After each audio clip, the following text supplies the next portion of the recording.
देखिए, हम काफ़ी अरसे से इस बात को कह रहे हैं कि हिमाचल प्रदेश में जो सरकार का जो काम करने का तौर तरीका है और उस काम करने के तौर तरीके से एक बात तो साफ है कि कोई मरता है मरे, जीता है जिए, कोई लेना देना नहीं है। कानून व्यवस्था की धज्जियां उड़ गई हैं। और ये आज मैं यहाँ कुल्लू में आकर के ये उदाहरण देख रहा हूँ। ये घटना हम सुनते थे उन प्रदेशों में जहाँ क्राइम रेट बहुत ज़्यादा होता था।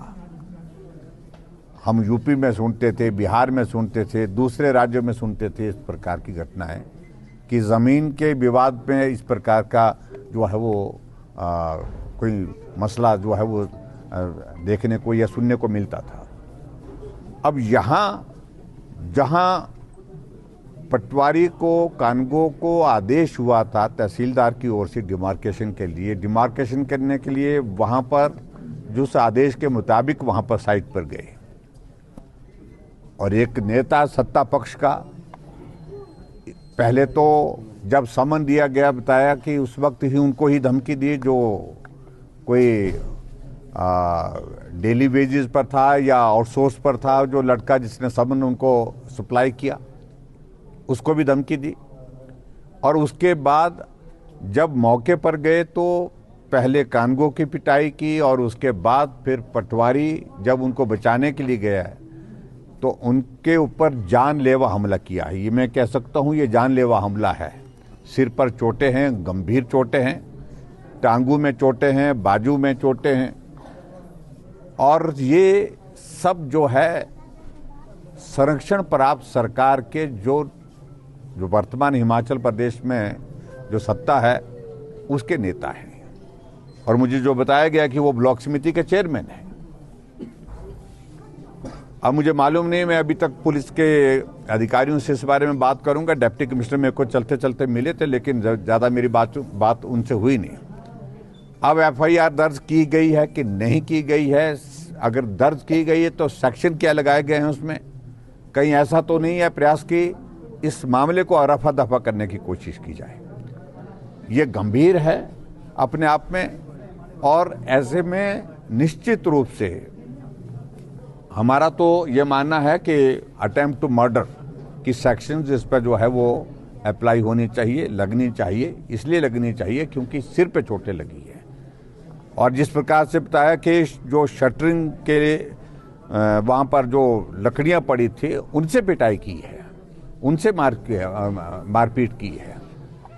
और उसके बाद और भाग करके वहाँ से निकले, गाड़ी में बैठे, उसके बाद गाड़ी को भी रोकने की कोशिश की गई और उसके बाद फिर धमकी दी गई। वो तो बता रहे हैं कि भाई वहाँ से कुछ और भी हथियार लाने के लिए जा रहे थे वहाँ पर। लेकिन जैसे कैसे जिंदगी बच गई। और जिंदगी अगर बची है तो मैं यही कहूँगा कि ऐसी सूरत में निश्चित रूप से जो कार्रवाई बनती है उस व्यक्ति के खिलाफ, जो कौन कौन लोग थे उन सब के खिलाफ आज ही कार्रवाई होनी चाहिए और उनकी गिरफ्तारी होनी चाहिए।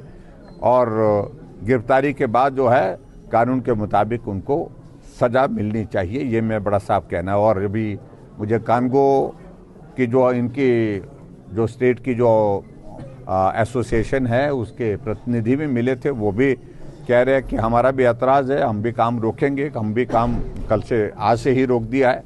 तो इसलिए बहुत बड़ा चिंता का विषय। अब आप देखिए कि कानून व्यवस्था की हालत इस प्रकार से हिमाचल प्रदेश में है कि ऊना में गोली चलती है, तलवारें चलती हैं, नालागढ़ में गोली चलती है, शिमला के माल रोड पर जो सब्जी काटने का जो जिसको टोका बोलते हैं उससे नौजवान को काट करके मार दिया गया पुलिस रिपोर्टिंग रूम के सामने।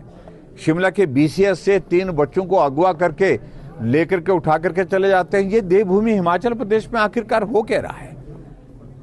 और जहां तक नशे की बातें उनको मैं आज करना नहीं चाह रहा हूं, लेकिन मैं कुल मिलाकर के ये कह रहा हूं कि ये सारी घटनाएं हो रही हैं तो संरक्षण। अगर ऊना में गोली चली तो किसके कहां चली? किसके होटल के प्रीमाइसेस में चली? कांग्रेस का नेता। आज अगर यहां कुल्लू में घटना घटित हुई है, उस घटना में कौन आदमी उसमें इन्वॉल्व है? कांग्रेस का नेता। आखिर का ये सत्ता का नशा जो है जिस प्रकार से कांग्रेस के नेताओं के सिर चढ़ करके बोल रहा है, ये बहुत बड़ा चिंता का विषय है प्रदेश के, इस देवभूमि हिमाचल प्रदेश के सभी लोगों के लिए। और ऐसे में मैं यही कहूँगा कि मुख्यमंत्री संज्ञान ले, कार्रवाई करे और जो दोषी हैं उनको गिरफ्तार करें और उनके ऊपर जो सेक्शन लगती है, अटेम्प्ट टू मर्डर की सेक्शन बनती है, इस पर कंप्लीट और उसके तहत जो है कार्रवाई होनी चाहिए।